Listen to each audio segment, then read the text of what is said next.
अब अपन इसके सबसे महत्वपूर्ण प्रकार की ओर चर्चा कर रहे हैं और वो है मनोवैज्ञानिक प्रकार, साइकोलॉजिकल टाइप्स। साइकोलॉजी में यदि आरपीसी का यदि आप एग्जाम देने जा रहे हैं तो आप इंपॉर्टेंट चीज़ों के ऊपर भी ढंग से देख लेंगे तो लगभग % वहाँ से कवर हो जाते हैं।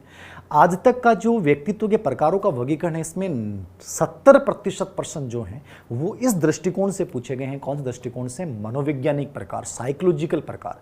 तो ये सबसे इंपॉर्टेंट वर्गीकरण होता है मनोवैज्ञानिक प्रकार। मनोवैज्ञानिक प्रकार का वर्गीकरण इसको बहुत डिटेल में समझना है, एक एक विशेषता आपको समझनी याद रखना। मनोवैज्ञानिक प्रकार किसने बताए हैं? यूंग या जुंग ने। एक ही बात है, यूंग या जुंग ने बताए हैं। इनकी किताब का नाम था साइकोलॉजिकल टाइप्स। किताब का नाम क्या है? साइकोलॉजिकल टाइप्स में इन्होंने व्यक्तित्व के मनोवैज्ञानिक प्रकार बताए और स्पेशली इन्होंने 2 प्रकार बताए थे, क्योंकि जो तीसरा प्रकार होता है वो दोनों का क्या होता है? मिश्रण होता है।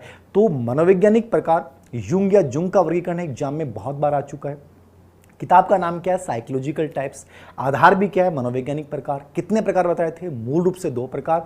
तीसरा जो वर्गीकरण होता है वो दोनों का मिश्रण होता है। तो इनको बहुत डिटेल से मैं समझाने जा रहा हूं। कौन कौन से प्रकार? अंतर्मुखी और दूसरा है बहिर्मुखी, इंट्रोवर्ट एंड एक्सट्रोवर्ट। ठीक है, अब अंतर्मुखी बहिर्मुखी को इसको एक टेबल के माध्यम से मैं कंप्लीटली समझाऊंगा आपको। एक एक चीज आपके समझ में आनी चाहिए। ठीक है, अंतर्मुखी क्या है, बहिर्मुखी क्या है, इनको बहुत आराम से समझिएगा।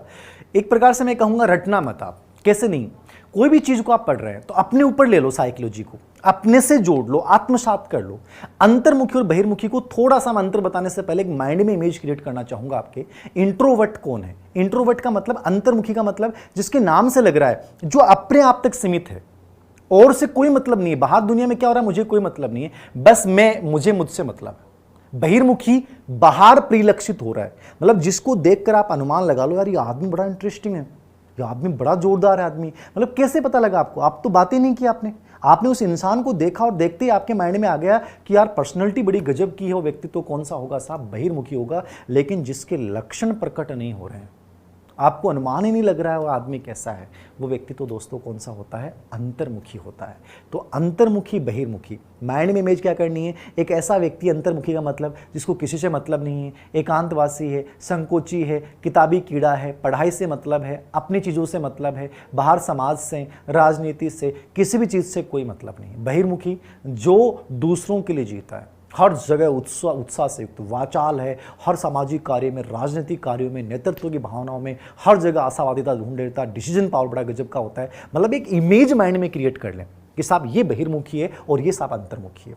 अब विशेषताएं रटने की आवश्यकता नहीं है, फिर भी अपन विशेषताओं की चर्चा कर रहे हैं, लेकिन रटना मत। मैं एक चीज और बता दूंगा कि अंतर्मुखी में +2 होते हैं, 2 से 3 विशेषताएं उनकी बड़ी पॉजिटिव होती हैं, बाकी सब आपको नेगेटिव लगेंगी। बहिर्मुखी में 2 या 3 विशेषताएं आपको नेगेटिव लगेंगी, बाकी सब पॉजिटिव लगेंगी। तो इसके अकॉर्डिंग एक माइंड में इमेजिनेशन करना है, एक प्रतिरूप बनाना है कि साहब अंतर्मुखी ये है और बहिर्मुखी ये है। तो अपन विशेषताओं की चर्चा कर रहे हैं, एक टेबल के रूप में अपन समझ रहे हैं इसको। अंतर्मुखी व्यक्तित्व है, पहली विशेषता इसके अंतर्गत रखनी है आत्मपरक दृष्टिकोण। अंतर्मुखी जो होगा वो क्या होगा? अपने आप से मतलब रखता है, सब्जेक्टिव टाइप व्यक्तित्व होता है। आत्मपरक का मतलब क्या है? सब्जेक्टिव है, बाहर से कोई मतलब नहीं है। और बहिर्मुखी क्या होता है? एक्सट्रोवर्ट क्या होता है? वस्तुपरक दृष्टिकोण, यानी ऑब्जेक्टिव दृष्टिकोण रखता है। जो चीज सही है वो सही है, गलत है वो गलत है, मुंह पे कहने वाला व्यक्ति होता है, जबकि अंतर्मुखी ऐसा नहीं करेंगे। दूसरी विशेषता आत्म केंद्रित। अंतर्मुखी किस पे केंद्रित है? आत्म, मतलब मेरी इच्छाओं की पूर्ति होनी चाहिए, मेरे स्वार्थ की पूर्ति होनी चाहिए, किसी को नुकसान हो जाए तो हो जाए, मेरे हित सर्वोच्च हैं, ये अंतर्मुखी है। और बहिर्मुखी क्या होता है? दूसरों पे केंद्रित, लोक केंद्रित, यानी लोकतंत्र में अपन जो लोक शब्द हैं, यानी दूसरा जो व्यक्ति है, जनता जो है वो सर्वोच्च है मेरे लिए, ये बहिर्मुखी का दृष्टिकोण होता है, वो आत्म केंद्रित है। और ये क्या है? लोक केंद्रित। तीसरी विशेषता की अपन चर्चा करते हैं, अंतर्मुखी क्या होते हैं दोस्तों? मितभाषी होते हैं। मितभाषी समझ रहे हैं?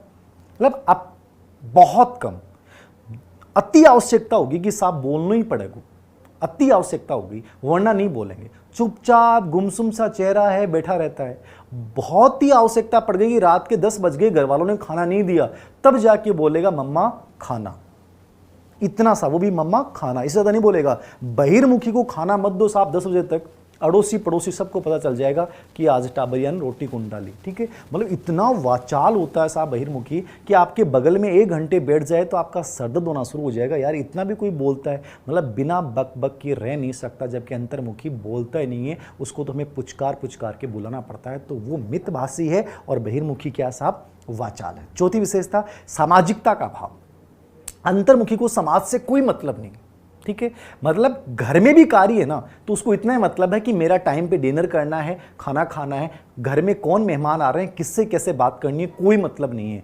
बहिर्मुखी घर की छोड़िए, परिवार की छोड़िए, गांव में चाहे किसी के भी कोई भी प्रोग्राम हो, अगले के तैयार मिलेगा साहब, ठीक है, बिना बुलाए भी चला जाएगा, ऐसा आदमी है। मतलब अत्यंत सामाजिक है बहिर्मुखी। और अंतर्मुखी क्या है, सामाजिकता है ही नहीं, ना रिलेशनशिप में है, ना सामाजिक समारोह उत्सव में भाग लेता है, जबकि वो हर कार्य में बढ़ चढ़ के भाग लेता है। तो सामाजिकता अंतर्मुखी में नहीं पाई जाती। पांचवी विशेषता है मनोविनोद का अभाव। मनोविनोद जानते हैं आप, परिहास प्रियता शब्द आपने सुना होगा, मतलब कॉमेडियन। आप इनके साथ मजाक कर लोगे साहब, ये बुरा मान जाएगा, कैसे कह दिया तुमने मेरे को ये, ठीक है, तुरंत नाराज हो जाएगा। ना तो मजाक करता है ना मजाक सुनता है। कौन, इंट्रोवर्ट। एक्सट्रोवर्ट देखिए साहब, वो पूरे दिन ही मजाक करता है। रोते हुए आदमी को हंसाने की योग्यता जिसमें रखता है वो कौन है साहब, बहिर्मुखी है, ठीक है। और अंतर्मुखी क्या है, मतलब ही नहीं है, कोई मजाक कर भी लेगा तो बुरा मान जाता, तो वो मनोविनोदी नहीं होते हैं। और ये साहब बहुत मनोविनोदी होते हैं। अगली विशेषता की अपन चर्चा कर रहे हैं, अंतर्मुखी जो होते हैं उनके दोस्त नहीं होते हैं। दोस्त होने को तो दोस्त बन जाते हैं बेचारे, लेकिन उनकी शकल ऐसी होती है साहब कि ना तो कोई बनना चाहता है और ना अंतर्मुखी बनाना चाहते हैं। वो चाहते भी नहीं कि मेरा कोई दोस्त बने, और वो बनना भी नहीं चाहते, क्योंकि शकल ऐसी होती है, देख के रोना आता है, कौन बनेगा साहब, टेंशन कौन लेगा, ठीक है। तो अंतर्मुखी के दोस्त बहुत कम बनते हैं। दोस्तों के नाम पे एक प्रकार से सीटें सब खाली रहती हैं। और बहिर्मुखी में क्या होगा, दुनिया भर के वेटिंग लिस्ट में लगे रहते हैं लोग, कब नंबर आए, कब नंबर आए। जहां भी प्रोग्राम में गए 15-20 नए दोस्त बन के आ जाते हैं। अंतर्मुखी अकेला जाता है, अकेला ही आ जाता है, ठीक है। तो उनके दोस्त बहुत ज्यादा हैं और इनके दोस्त क्या होते हैं, होते नहीं है। अंतर्मुखी की अगली विशेषता है मानसिक शक्ति। देखो पॉजिटिव पॉइंट की बात कर रहा हूं मैं। अंतर्मुखी जो होते हैं, एक प्रकार से एक विशेषता और याद रखिएगा कि इनकी जो मानसिक शक्तियां, मतलब पॉजिटिव पार्ट है इनका, नेगेटिव लग रहा है लगभग आपको, लेकिन एक पॉजिटिव पार्ट आ रहा है क्या, इनकी जो मानसिक शक्तियां हैं, संज्ञानात्मक शक्तियां, वो बड़ी पावरफुल होती हैं, बहुत अच्छी होती हैं। तो मानसिक शक्तियां इनकी बहुत विशेष रूप से विकसित होती हैं। और बहिर्मुखी में नेगेटिव पार्ट बन जाएगा, उनका नेगेटिव है, इनका पॉजिटिव है। वो मानसिक शक्तियों के मामले में क्या होते हैं, सामान्य से होते हैं, अपना काम सा निकालते हैं बेचारे। तो नॉर्मली मानसिक शक्तियां उनकी होती हैं। अंतर्मुखी की मानसिक शक्तियां बहुत अच्छी होती हैं, इसलिए अंतर्मुखी बड़े पदों पर ज़्यादा अंतर्मुखी जाते हैं। साइंटिस्ट वगैरह, डॉक्टर वगैरह, IIT वगैरह, इनमें अंतर्मुखी ज़्यादा होते हैं। बहिर्मुखी नॉर्मल राजनीति वगैरह में सक्सेसफुल हो जाते हैं, समाज सेवा में सफल हो जाते हैं। अगली विशेषता है अंतर्मुखी क्या होते हैं, आदर्शवादी होते हैं। आदर्शवादी मतलब आइडियलिस्ट, सिद्धांतों की बात, आदर्शों की बात, मूल्यों की बात करने वाले लोग होते हैं। और ये बहिर्मुखी क्या होते हैं, यथार्थवादी। मतलब जो चीज है वो, जैसा समय है और जो समय के अकॉर्डिंग झूठ भी बोलना पड़ा तो झूठ बोल देंगे साहब, वो तो नहीं बोले, झूठ क्यों बोलूं, मैं तो नहीं बोलूं। तो वो एक आदर्शवादी विचारधारा पे चलने वाले लोग होते हैं अंतर्मुखी। और बहिर्मुखी क्या होते हैं, जैसा समय है, जैसी परिस्थिति है, उसके अनुसार व्यवहार करने वाले, मतलब यथार्थवादी होते हैं, सच का साथ देने वाले होते हैं। और जहां लग रहा है कि चीज ऐसे होनी चाहिए वैसे कर देते हैं, तो यथार्थवादी याद रखना। अगली विशेषता है अंतर्मुखी जो होते हैं उनमें उत्तम लेखन। उत्तम लेखन मतलब समझ रहे हैं, मतलब राइटिंग और लेखन कार्य में बहुत अच्छे होते हैं, लेखन क्रिया में बड़े एडवांस होते हैं, ठीक है ना। लेखन इनकी बहुत गजब की होती है। बहिर्मुखी में क्या जाएगा, उत्तम भाषण। भाषण कितने दिल वालों साहब इनसे, ठीक है, कहीं भी खड़ा कर दो तुरंत बोलना शुरू कर देंगे, ठीक है। तो स्पीच में बड़े गजब के होते हैं, भाषण गजब का होता है। और उनका क्या होता है, अंतर्मुखी का लेखन कार्य बड़ा गजब का होता है। तो लेखन में वो अच्छे हैं, भाषण में ये अच्छे हैं। अगली विशेषता है कि ये जो होते हैं वो कार्य प्रधान होते हैं, मतलब विचार प्रधान नहीं। अंतर्मुखी जो होते हैं वो क्या होते हैं, विचार प्रधान, मतलब सोचते ज्यादा है, ये चीज कैसे हो, क्यों हो, मतलब पहले उस पर विचार करना। तो ये विचार प्रधान व्यक्तित्व है। और बहिर्मुखी क्या होते हैं, कार्य प्रधान होते हैं। टास्क होना चाहिए, कैसे भी हो जाए, ठीक है, वो विचार करते हैं, ये कार्य कर डालते हैं। इनके लिए कार्य महत्वपूर्ण है, ना कि विचारना है परिणाम क्या होगा, इससे कोई मतलब नहीं है। मुझे ये कार्य करना है, मतलब करना। तो इनके लिए टास्क मुख्य है, उनके लिए क्या है, विचार मुख्य है। निर्णय शक्ति की अपन बात करते हैं, डिसीजन पावर की बात करते हैं। डिसीजन पावर किसका अच्छा होगा, तो नॉर्मली आपके माइंड में आ रहा है कि निर्णय शक्ति किसकी अच्छी होती है। तो अंतर्मुखी की निर्णय शक्ति कमजोर होती है और बहिर्मुखी की निर्णय शक्ति क्या होती है, बहुत अच्छी होती है। तो उनका डिसीजन पावर कमजोर है, इनका डिसीजन पावर बहुत अच्छा होता है। अगली विशेषता की अपन चर्चा कर रहे हैं, अंतर्मुखी जो होते हैं इनका आज्ञा पालक व्यवहार। आज्ञा पालक जानते हैं, जी सर कहने वाले, यस सर कहने वाले, हर चीज को उस लीक में नियमों से बंध के चलने वाले। विद्रोह करने की भावना इनमें नहीं हो सकती। आज्ञा पालक व्यवहार, ठीक है, एकदम से पोलाइटली उस कार्य को करेंगे, जी सर कहने वाले लोग होते हैं। और बहिर्मुखी क्या होते हैं? प्रभुत्वपूर्ण व्यवहार। साहब ये विद्रोह कर सकते हैं, अपने ऑफिस के बॉस के खिलाफ लड़ सकते हैं, किसी भी खिलाफ लड़ सकते हैं, मतलब आक्रामक और प्रभुत्वपूर्ण व्यवहार ये दिखाते हैं, किसी का अधीनता स्वीकार नहीं कर सकते, जबकि वो स्वीकार कर सकता है। चिंता मुक्त और चिंता युक्त। चिंता मुक्त का मतलब क्या है? हर समय चिंताओं में ग्रस्त रहने वाला अंतर्मुखी। चेहरा देख के पता लग जाएगा इंट्रोवर्ट है, हर समय तनाव दिखेगा चेहरे पे। तो चिंता युक्त कौन होता है? अंतर्मुखी। और चिंता मुक्त कौन होता है? बहिर्मुखी। जिंदगी में चाहे खराब परिस्थितियां हो, कितने भी खराब हो, लेकिन उस समय भी मुस्कुरा के जवाब देने वाला व्यक्ति तो कौन होता है साहब? बहिर्मुखी होता है। तो ये चिंता युक्त होते हैं और ये क्या होते हैं? चिंता मुक्त होते हैं। नेतृत्व की अपन बात करें, लीडरशिप की बात करें, नेतृत्व गुण किस में पाया जाएगा? तो अभी तक आपको आइडिया लग गया होगा, नेतृत्व का गुण यानी समाज में आगे बढ़कर लीडरशिप करने वाले लोग कौन होंगे? बहिर्मुखी होंगे, ना कि अंतर्मुखी। तो नेतृत्व शक्ति अंतर्मुखी में क्या होगी? कमजोर होगी, और बहिर्मुखी में नेतृत्व शक्ति बहुत ज्यादा अच्छी होगी। समायोजन शक्ति की अपन बात करते हैं, एडजस्टमेंट पावर की अपन बात करते हैं। समायोजन शक्ति किसकी अच्छी होगी? समायोजन का मतलब समझ गए आप, जैसा माहौल है, जैसी परिस्थिति, वैसा अपने आप को ढाल लेना, परिस्थितियों के अनुकूल व्यवहार करना। लेकिन अंतर्मुखी का समायोजन भी कमजोर होता है और परिस्थितियों के अनुकूल व्यवहार भी कमजोर होता है। मतलब हर परिस्थिति में एक जैसे रहते हैं।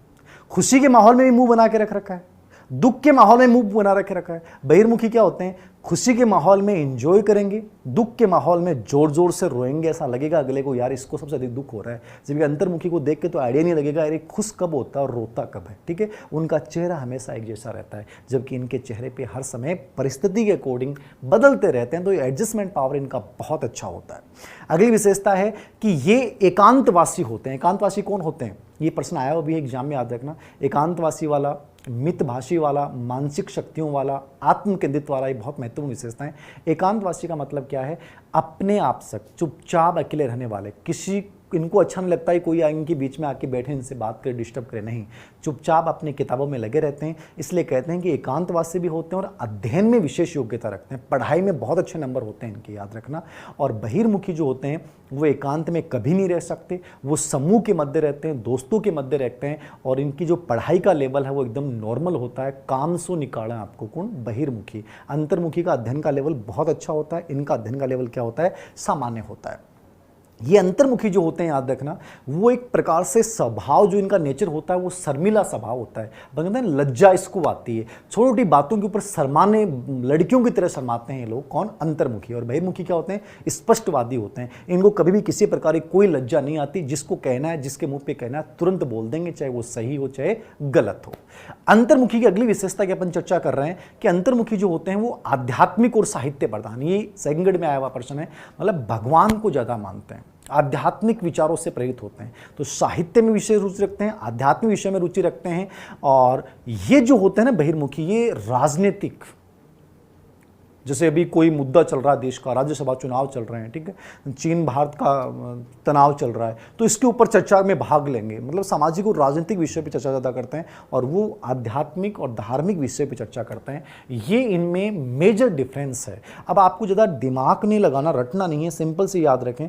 वो एक प्रकार से पढ़ाई और मानसिक शक्ति में बहुत अच्छे होते हैं, बाकी उनमें सामाजिक दृष्टि से कोई अच्छे गुण नहीं पाए जाते। एकांतवासी, बहुत कम बोलते हैं, सामाजिकता नहीं होती, दोस्त नहीं होते, बात बात पे शर्माते हैं, आदर्शवादी होते हैं, ठीक है, मतलब अपने आप से मतलब है, स्वार्थी टाइप होते हैं, नेतृत्व का गुण कमजोर पाया जाता है, निर्णय शक्ति कमजोर पाई जाती है, निराशावादी टाइप व्यक्तित्व होते हैं। ये हर दृष्टि से आशावादी हैं, साहसी हैं, ठीक है, कार्य प्रधान हैं, मतलब भाषण प्रधान हैं, मतलब समाज के लिए जीने वाले लोग हैं, दोस्तों के लिए जीने वाले लोग हैं, पढ़ाई में बहुत नॉर्मल होंगे, मानसिक शक्तियाँ बहुत कमज़ोर होंगी। ये इनके नेगेटिव पॉइंट्स हैं, बाकी सब पॉजिटिव पॉइंट्स हैं। अंतर्मुखी में स्पेशली कौन आते हैं? साइंटिस्ट वगैरह आते हैं, दार्शनिक वगैरह आते हैं, लेखकों को भी इसमें लगभग शामिल किया जाता है। बहिर्मुखी में स्पेशली जो आते हैं वो राजनेता आते हैं, सामाजिक कार्यकर्ताओं को भी शामिल किया जाता है, कुछ जगह कुछ किताबों में टीचर्स को भी शामिल किया गया है और टीचर्स को उभयमुखी में भी शामिल किया जाता है। तो बहिर्मुखी में ये चीज़ें आपको थोड़ा सा माइंड में रखना है। ये दो तो महत्वपूर्ण वर्गीकरण थे जिन पर सबसे अधिक प्रश्न आते हैं।